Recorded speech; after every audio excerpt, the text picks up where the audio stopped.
A dreamy single from Soccer Mommy. It's called Driver and it's out now. The weekly Groan then. It's time to have a moan about radio. Finally! This is actually the technology side of things rather than the content. Over the years we've had to adapt as technology has progressed and moved on. Fine, but it keeps happening.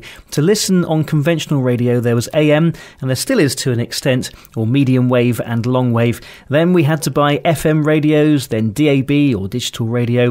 There's all the other tech like shortwave and satellite radio. My digital radio is about 25 years old, so it's one of the earlier ones, but it can't receive a bunch of stations.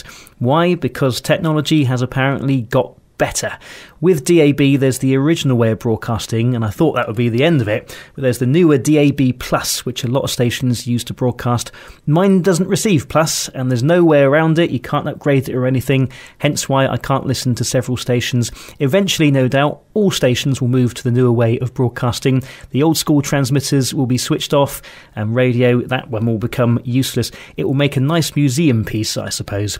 With regards to FM and AM broadcasts, 26% of people are listening to those, so it's going down quite a lot. Eventually those transmitters are going to be switched off, and a lot of radios don't have an auxiliary input or Bluetooth, for example, meaning that when the old transmitters go, that is going to be it. If there were other inputs, you could plug a small digital radio receiver into the old radio instead of chucking it away.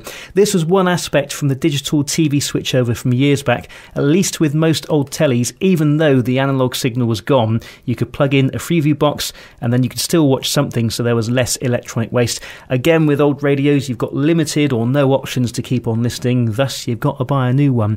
For once, there's no one really to blame for this, it's just natural progression, but it is annoying. There's lots of ways to listen to traditional radio: phone, tablet, your computer, smart speaker. What are they going to tweak or think of next?